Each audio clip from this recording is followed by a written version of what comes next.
ये एपिसोड भी स्टार्ट होता है बिल्कुल उसी सीन से जहाँ पर कैंग जिन किंग एल्डर काइसाका के ऊपर अपनी और भी ज्यादा थंडर पावर्स को रिलीज कर रहा था। जबकि एल्डर काइसाका टेलीकम्युनिकेशन के थ्रू एल्डर गॉड से कहते हैं, जल्दी करो, तुम अभी लेगेसी चैम्बर में जाओ, हमारी रेस की लेगेसी किसी भी कीमत पर जाया नहीं होनी चाहिए। एल्डर गॉड जो कि एल्डर काइसाका को अकेला छोड़कर नहीं जाना चाहते थे, अपने सामने कोई भी चारा ना पाकर वो ऐसा करने पर मजबूर हो जाते हैं।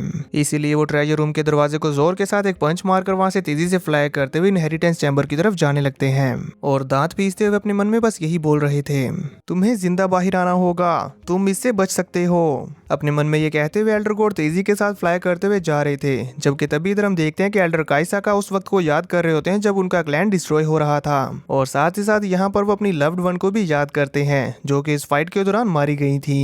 उनके बारे में सोचने के बाद एल्डर काइसाका कहते हैं, तुम सब में से अब कोई नहीं बचेगा। ये कहते ही उन्होंने खुद को सेल्फ डिस्ट्रक्ट कर दिया था, जो देखकर Luo Feng, star Illusion king और पर्पल बेल किंग जल्दी से अपनी डिफेंसिव शील्ड्स को एक्टिवेट कर लेते हैं। जबकि कैंग जिन किंग एल्डर काइसाका को ये करते हुए देखकर कहता है, एक pinnacle king level self destruction, ये पूरी तरह से पागल हो गया है। इसी के साथ उन्होंने भी अपनी थंडर डोमेन एक्टिवेट कर ली थी ताकि वो सेल्फ डिस्ट्रक्शन से खुद को बचा सकें। तभी दूसरी तरफ हम एल्डर गॉड को देखते हैं, उन्हें भी ये एहसास हो गया था कि एल्डर काइसाका ने खुद को सेल्फ डिस्ट्रक्ट कर दिया है। इसलिए वो भी रुक जाते हैं और पीछे की तरफ पलटते हुए कहते हैं, नहीं, ये नहीं हो सकता। वहीं इधर सेल्फ डिस्ट्रक्ट होते हुए एल्डर काइसाका के आखिरी अल्फाज ये होते हैं, माशा, माई लव, जिस लम्हे तुम इस बैटल में मारी गई, मैं तब से तुम्हें ज्वाइन करने की ख्वाहिश रखता हूँ, लेकिन अपने क्लैन की खातिर मैं ऐसा नहीं कर सका।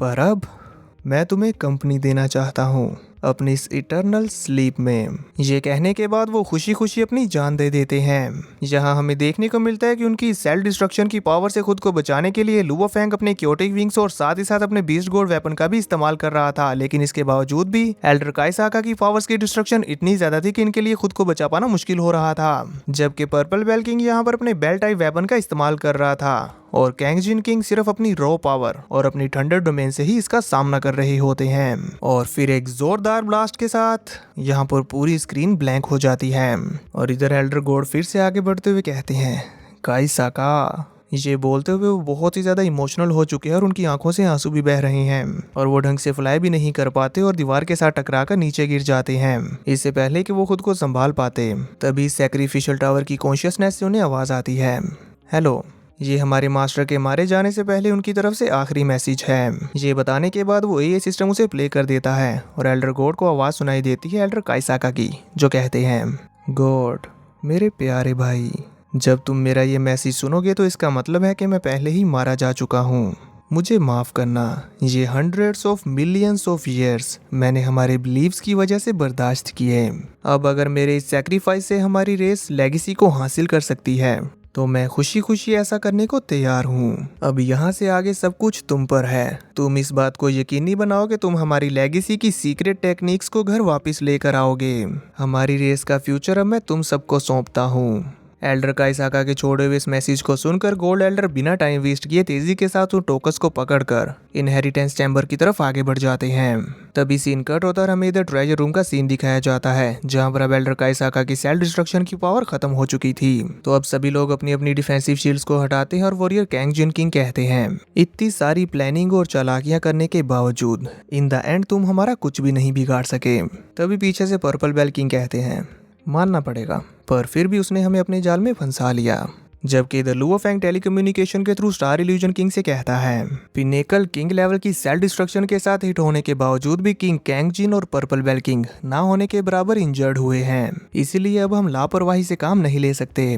चलो पहले देखते हैं कि वो इस ट्रेजर बॉक्स को कैसे हैंडल करता है, उसके बाद हम आगे बढ़ेंगे और सिचुएशन के हिसाब से ही एक्ट करेंगे। जिस पर स्टार इल्यूजन किंग भी हमें अपना सर हिलाती है। वहीं इधर हम देखते हैं कि कैंग जिन किंग अब उस ट्रेजर बॉक्स के करीब आते हुए अपनी थंडर पावर के साथ उसे डिस्ट्रॉय करने की कोशिश करने लगता है, लेकिन उन चेन्स पर इसका जरा भी फर्क नहीं पड़ता। पर इसके बावजूद भी वो रुकते नहीं, उस ट्रेजर बॉक्स के ऊपर अपनी थंडर डोमेन बनाते हुए उसके अंदर अपनी पावर्स को और भी ज्यादा बढ़ाते जाते हैं और थोड़ी देर तक ऐसा करने के बाद हमें देखने को मिलता है कि उनके ऐसा करने की वजह से वहाँ एक जोरदार ब्लास्ट हो गया था, जिससे वो सभी हैरान हो जाते हैं। अपनी इतनी ज्यादा पावर्स का यूज करने के बावजूद भी जब कैंग जिन किंग देखते हैं कि ट्रेजर बॉक्स के ऊपर कुछ भी असर नहीं हुआ और एक स्क्रैच तक भी नहीं आया, तो वो गुस्से में अपने वेपन के साथ उसके ऊपर बार बार हिट करने लग गए थे, मानो कि जैसे वो पागल हो रहे हों। उनको इस तरह से बिहेव करता हुआ देखकर लुओ फेंग और पर्पल बेल किंग अपनी डिफेंसिव शील्ड का इस्तेमाल करते हुए खुद को प्रोटेक्ट करने लगते हैं, क्योंकि कैंग जिन किंग यहाँ पर अंधाधुंध अपनी पावर्स को रिलीज कर रहे थे। यहाँ उन्हें अपने साथियों की सेफ्टी का कोई ख्याल नहीं आता और वो अपनी हर एक मुमकिन कोशिश करने लगते हैं उस ट्रेजर बॉक्स को ओपन करने की, जिसमें वो उसे किक करते हैं, अपने हाथों से खोलने की कोशिश करते हैं और इवन अपनी डोमेन्स को भी उसके ऊपर थ्रो करते हैं। लेकिन उस ट्रेजर बॉक्स को कोई भी फर्क नहीं पड़ रहा था। पर उनके इस तरह से अंधाधुंध पावर्स रिलीज करने की वजह से Luo Feng, star Illusion king और पर्पल बेल किंग बहुत इफेक्ट हो रहे थे। इसीलिए उनके गुस्से की हद पार हो जाती है और पर्पल बेल किंग चिल्लाते हुए कहता है, तुम्हारी हिम्मत भी कैसे हुई हमारी जिंदगियों को नजरअंदाज करने की। इस पर कैंग जिन किंग गुस्से में अपना पंच बनाते हुए पीछे की तरफ पलटते हैं और उससे कहते हैं, तो फिर चलो क्यों ना तुम इसे ओपन करने की कोशिश करो। तो इस पर Purple Bell King, Luo Feng और स्टार इल्यूजन किंग इस ट्रेजर बॉक्स के करीब आते हैं और सोचने लगते हैं कि इसे कैसे ओपन करें। जहां लुओ फेंग अपने मन में कहता है, शायद मैं अपने मूशा क्लोन को यांजी रेस की फॉर्म में ट्रांसफॉर्म करके इस ट्रेजर बॉक्स के स्कैनिंग सिस्टम को चकमा देकर ओपन कर सकता हूँ। अगर मैंने इसे ओपन कर लिया तो क्या ये दोनों कभी हम ह्यूमंस के साथ इस ट्रेजर को शेयर भी करेंगे। तभी द स्टार इल्यूजन किंग कहती है, सैक्रिफिशियल टावर के इस ट्रेजर के लिए मेरे बड़े भाई ने खुद को सैक्रिफाइस्ड कर दिया, क्या ये सब अब बेकार जाएगा।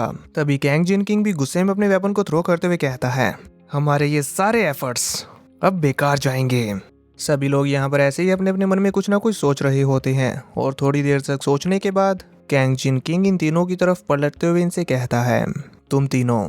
और फिर वो अपना वेपन लेकर पावर्स को रिलीज करते हुए आगे कहता है, डिवाइन रियाल्म टेलीपोर्टेशन का इस्तेमाल करो और यहाँ से पहले चले जाओ। जिस पर फौरन से स्टार इल्यूजन किंग कहती है, अगर हम यहाँ से पहले चले गए तो इसका मतलब ये होगा कि हमने ट्रेजर्स को तुम्हारे हवाले कर दिया है। इस पर कैंग जिन किंग कहता है, तो क्या। तभी पर्पल बेल किंग उससे कहता है, अगर हम यहाँ से पहले चले गए तो हमारे डिवाइन रियाल्म के कोऑर्डिनेट्स तुम्हारे सामने कम्प्लीटली एक्सपोज हो जाएंगे। तुम इसकी गारंटी कैसे दे सकते हो कि तुम बाद में हमारे डिवाइन रियाल्म्स में हमारा पीछा करके हमें नहीं मारोगे। इसीलिए मेरा कहना ये है कि जो स्ट्रॉन्गेस्ट है वो पहले जाए और जो कमजोर है वो सबसे लास्ट में टेलीपोर्ट करेगा। उनकी इस बात पर तो स्टार इल्यूजन किंग और लुओ फेंग भी एग्री करते हैं, जो सुनकर कैंग जिन किंग अपनी पावर्स को रिलीज करते हुए कहता है, तुम लोगों की ये जुर्रत, जो कोई भी मेरे रास्ते में आएगा मरेगा। भले ही अब ये ट्रेजर बॉक्स ना खुले, लेकिन मैं तुम सब की वेल्थ को हासिल कर लूंगा। ये कुछ ना होने से तो बेहतर ही है। तो इस पर फौरन से स्टार इल्यूजन किंग आगे बढ़ते हुए कैंग जिन किंग के ऊपर अटैक करते हुए कहती है, बड़े भाई मैं आपका बदला लूंगी। उनके साथ साथ लुओ फेंग और पर्पल बेल किंग ने भी अटैक करना शुरू कर दिया था। कैंग जिन किंग स्टार इल्यूजन किंग के अटैक को एक ही हाथ से रोक लेते हैं और फिर बड़ी आसानी से लुओ फेंग और पर्पल बेल किंग के साथ भी कॉम्बैट फाइट करने लग गए थे। और फिर जब स्टार इल्यूजन किंग खुद आगे बढ़कर कैंग जिन किंग को इंजर्ड करने की कोशिश करती है तो कैंग जिन किंग ने सिर्फ अपने एक ही हाथ से उन्हें दूर दीवार में पटक दिया था और वो इजीली फेंग के साथ भी डील करते हुए उसे दूर पटकते हुए कहते हैं, तुम लोग तो मेरे लिए बच्चों के जैसे हो। और एक बार फिर स्टार इल्यूजन किंग जब उन पर अटैक करने के लिए आगे बढ़ रही थी तो वो सिर्फ अपने स्लैश अटैक से ही उन्हें दूर दीवार में पटक देते हैं। इससे फैंग को बहुत ही ज्यादा गुस्सा आ गया था, तो वो अपनी 9 लाइटनिंग स्वॉर्ड के साथ साथ अपने इस न्यू जनरल आर्मर की स्वॉर्ड को भी बाहर निकाल लेता है और अपनी इन दोनों स्वॉर्ड्स के साथ कैंग जिन किंग को कड़ी टक्कर देने लगता है। और इन दोनों की ये फाइट लाइटनिंग स्पीड में हो रही थी, जिसमें अब फैंग उसके ऊपर भारी पड़ता हुआ नजर आने लग गया था, जिसमें स्टार इल्यूजन किंग भी अब लुओ फेंग का साथ देने लग गई थी। और फिर बैटल में जब एक ऐसा मूवमेंट आता है जिसमें कैंग जिन किंग लुओ फेंग के ऊपर अपना पावरफुल लाइटनिंग थंडर पंच दे के मारने वाले थे, तो उसमें star Illusion king Luo Feng की हेल्प करते हुए उसे टेलीपोर्ट कर देती है, जिसकी वजह से वो इससे बच पाता है। और तभी इस मौके का फायदा उठाते हुए पर्पल बेल किंग अपने बेल्ट राइजर का इस्तेमाल करते हुए कैंग जिन किंग को उसमें ट्रैप कर लेता है। तो लुओ फेंग ने भी जल्दी से अपनी क्लाउड रबिंग वाइन का इस्तेमाल करते हुए उसे जकड़ लिया था और इतने में ही स्टार इल्यूजन किंग अपने ट्राइजर का इस्तेमाल करते हुए उसे टेलीपोर्ट करने की कोशिश करती है। पर तभी कैंग जिन किंग अपनी जबरदस्त पावर्स के साथ इन दोनों के ही ट्रैप्स को तोड़ देता है और साथ ही साथ उन्होंने स्टार इल्यूजन किंग की टेलीपोर्टेशन को भी रोक दिया था। पर इसके चलते वो स्टार इल्यूजन किंग के ट्रैप में आ गए थे, तो इस मौके का फायदा उठाते हुए स्टार इल्यूजन किंग अपना एक बहुत ही ज्यादा पावरफुल स्लैश अटैक उनके ऊपर चल देती है, जिससे वो नहीं बच सकते थे। पर हमें देखने को मिलता है कि कैंग जिन किंग ने सिर्फ अपने एक हाथ से, जो कि उनका बायां हाथ था, उसी से ही वो स्टार इल्यूजन किंग के उस स्लैश अटैक को रोककर चकनाचूर कर देते हैं, जो देखकर Luo Feng, Purple Bell King और स्टार इल्यूजन किंग तीनों ही शॉक हो गए थे।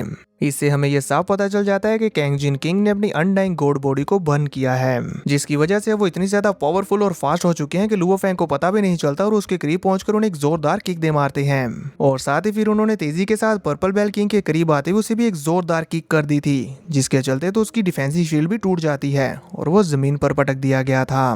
पर फिर भी वो यहीं पर ही नहीं रुकते।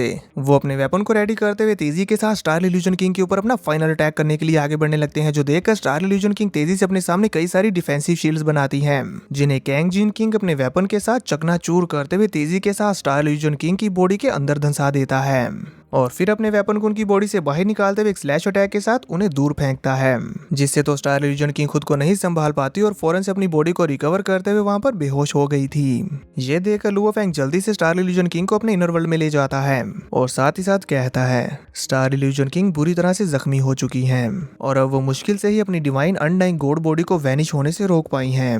इसी के साथ फेंग अब स्टार इल्यूजन किंग को अपने इनर वर्ल्ड में रखने के बाद अपने दांत पीसते हुए कैंग जिन किंग की तरफ देखता है, पर इससे पहले कि वो अटैक करने के लिए आगे बढ़ पाता तभी पर्पल बेल किंग, जो कि कैंग जिन किंग का अगला शिकार था, कैंग जिन किंग उसकी भी बॉडी को डिस्ट्रॉय करने के लिए अपने वेपन को लेकर उसकी तरफ बढ़ रहा होता है। तो पर्पल बेल किंग अपने ऑरा को रिलीज करते हुए कहता है ह्यूमंस, मुझे तुमसे उम्मीदें थी पर तुम लोग यूजलेस साबित हुए। तो चलो अब मैं तुम्हें दिखाता हूँ अपना फाइनल ट्रम्प कार्ड। ये देखकर तो लुओ फेंग और उसके साथ साथ कैंग जिन किंग दोनों ही शॉक हो गए थे और हमें देखने को मिलता है कि पर्पल बेल किंग ने लुओ फेंग और कैंग जिन किंग को अपने एक फॉर्मेशन में ट्रैप कर लिया है, जिसे देखते हुए ये दोनों ही सोच में पड़ चुके थे और लुओ फेंग अपने मन में कहता है इस बेल का ये ऑरा ऐसा है जैसे इसने ना खत्म होने वाले दौर को सहा है। ये जरूर यूनिवर्स वनरेबल लेवल का एक सुप्रीम ट्रेजर है।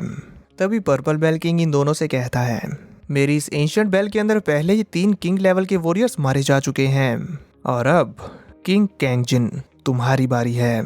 जब वो ये बोल रहा था तो तब किंग कैंग जिन इस बेल के अंदर मौजूद पर्पल बेल किंग के क्लोन्स को डिस्ट्रॉय कर देते हैं और साथ ही साथ अपने एक पावरफुल अटैक का यूज करते हुए इसे तोड़ने की भी कोशिश करते हैं, लेकिन इससे इस बेल को कोई भी फर्क नहीं पड़ता। जो देखकर लुओ फेंग कहता है किंग कैंग जिन के इस इतने ज्यादा पावरफुल अटैक से इवन इस बेल के ऊपर एक क्रैक भी नहीं आया।